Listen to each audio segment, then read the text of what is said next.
अरे क्या मिला है, let me check. Company compliances से रिलेटेड क्या मिला है? इसमें ऑडिट करवाना भी मैंडेटरी है। तो मुझे तो ऑडिट के बारे में कोई आइडिया ही नहीं है। What to do? Okay, let me call Muskan.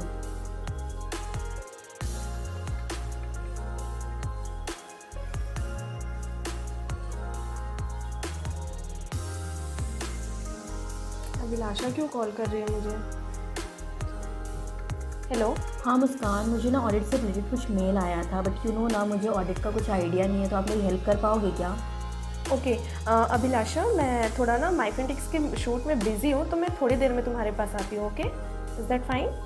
Okay ठीक है, फिर आप आ जाओ थोड़ी देर में। हाँ ना, ओके फाइन। मैंने आपको बताया था ना मुझे ऑडिट से रिलेटेड मेल आया है। ऊपर से उस मेल में बोल रहा है कि ऑडिट करवाना मैंडेटरी है। एंड यू नो ना मुझे ऑडिट से रिलेटेड कुछ भी आइडिया नहीं है। मुझे कुछ समझ नहीं आ रहा है किससे करवाऊँ, कब करवाना है, कब तक का डेट वगैरह कुछ भी नहीं समझ में आ रहा है। तो प्लीज़ आप एक बार मेल चेक कर लो not help me out please. Okay, let me सी।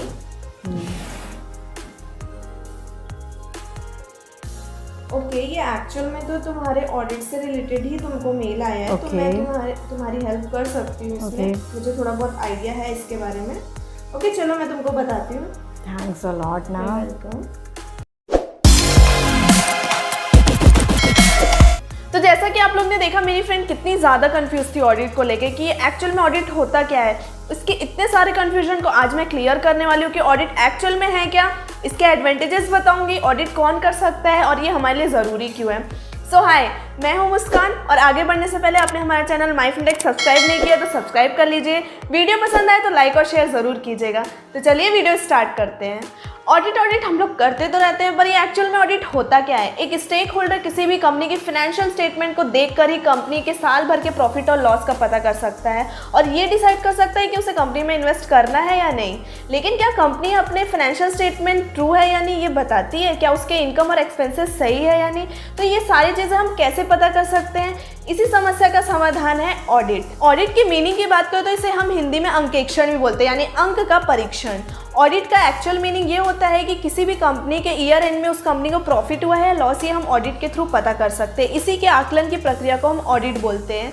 किसी भी कंपनी के इनकम या एक्सपेंसेस करके ही ऑडिट तैयार किया जाता है और किसी भी कंपनी का ऑडिट किसी चार्टर्ड अकाउंटेंट के थ्रू हम करा सकते हैं। ऑडिट के थ्रू ही हम ये पता कर सकते हैं कि कंपनी प्रॉफिट में है, लॉस में। सरल शब्दों में कहूँ तो किसी कंपनी के अकाउंटेंट के द्वारा की गई साल भर की लेन देन की एंट्री की जाती है और आजकल तो टेली सॉफ्टवेयर पे भी इसकी जांच हो जाती है। इन सभी के द्वारा हम ये पता कर सकते हैं कि कंपनी द्वारा कितने एक्सपेंसेस हुए हैं और इनकम कहाँ से हमें प्राप्त हुई है, और इन्हीं सब के कारण ही हम कंपनी का सही फिगर निकाल सकते हैं कि कंपनी प्रॉफिट में है लॉस में। साथ ही अगर कोई भी खाते में किसी भी प्रकार की कोई भी गलती होती है तो उसकी भी जाँच की जाती है, जिससे कि कंपनी में होने वाले फायदे या नुकसान का सही फिगर निकलता है। चलिए अब ये जानते हैं कि ऑडिट हमारे लिए क्यों ज़रूरी है। ऑडिट का मेन पर्पज़ ये होता है किसी बिजनेस की बैंक स्टेटमेंट की अकाउंटिंग सही तरीके से हुई है या नहीं ये पता लगाना होता है, और साथ ही बिजनेस के खातों की अकाउंटिंग का स्टडी करना हमारे लिए इसलिए ज़रूरी है क्योंकि इससे हमें ये पता चलता है कि ऑर्गेनाइजेशन में साल भर में कितने खर्चे हुए हैं और हमने कितना कमाया है, जिससे कि हम ये पता लगा सकते हैं कि कंपनी में कितना प्रॉफिट कितना लॉस हो रहा है। साथ ही इसकी वैल्यू और भी ज़्यादा बढ़ गई है जीएसटी आने के बाद से, क्योंकि कोई भी कंपनी को अपनी सेल और परचेज की डिटेल देनी होती है गवर्नमेंट को, और साथ ही अपनी जीएसटी फाइल करनी होती है मंथली बेसिस पे, जिससे कि कंपनी को अपने अकाउंट को अपडेट करना जरूरी होता है, क्योंकि कोई भी कंपनी अपने प्रॉफिट और लॉस के अनुसार ही इनकम टैक्स फाइल करती है।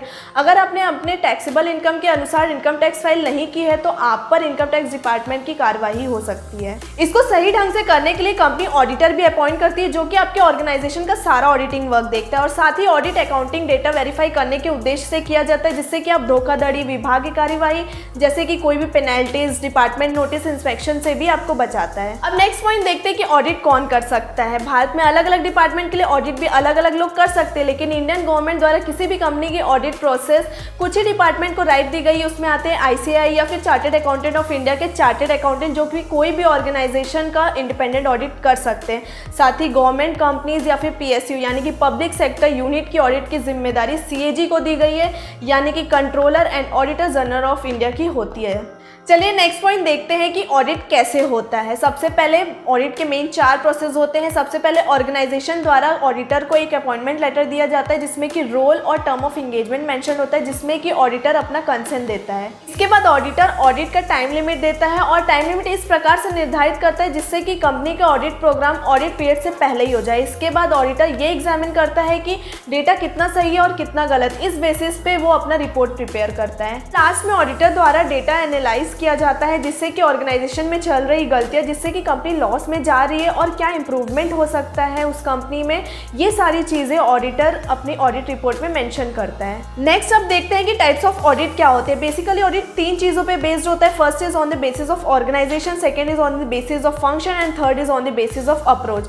अगर हम ऑर्गेनाइजेशन की बात करें तो इसमें भी 2 कैटेगरी होती है। First is statutory audit and second is voluntary audit. Statutory audit एक ऐसा टाइप का ऑडिट है जिसमें कि हम लीगली बाइंड होते हैं कंपनी और गवर्नमेंट ऑर्गेनाइजेशन की फाइनेंशियल डेटा को वेरीफाई करने के लिए। और वॉलंटरी ऑडिट में हम ऑब्लाइज नहीं होते हैं कि हमें ऑडिट करवाना ही है। अब नेक्स्ट देखते हैं on the basis of function, जिसमें आता है इंटरनल ऑडिट और एक्सटर्नल ऑडिट। इंटरनल ऑडिट की बात करें तो किसी भी सीए द्वारा ऑडिट किया जाता है, इसे हम फर्स्ट पार्टी ऑडिट भी बोल सकते हैं। किसी भी कंपनी की प्रॉफिट या लॉस पता की जाती है।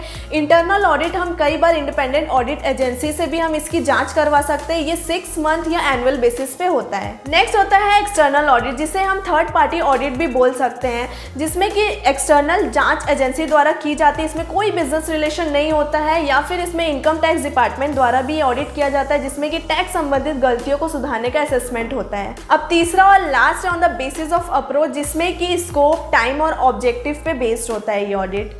So all this for today guys, I hope I have solved most of your doubts related to audit. So audit से आपको ये तो समझ आ गया होगा कि इसका ये मेन पर्पस है कि फाइनेंशियल डेटा में दी गई जानकारी किसी भी पर्टिकुलर डेट के ऑर्गेनाइजेशन की फाइनेंशियल पोजीशन को बताता है, और साथ ही ये हमारे लिए इसलिए ज़रूरी है क्योंकि किसी भी फाइनेंशियल स्टेटमेंट को एक सेट की क्रेडिबिलिटी भी प्रोवाइड करता है और स्टेक होल्डर को ये भी विश्वास दिलाता है कि डेटा एकदम करेक्ट है। तो ये थी आज की हमारी वीडियो। अगर वीडियो पसंद आई हो तो प्लीज़ लाइक, शेयर और कॉमेंट ज़रूर कीजिएगा, और हमारे चैनल को प्लीज़ सब्सक्राइब ज़रूर कर लीजिए जल्दी से जाके, और बेल आइकन ज़रूर प्रेस कीजिएगा जिससे कि हमारे आगे की वीडियो की लेटेस्ट नोटिफिकेशन आपको मिल जाएगी।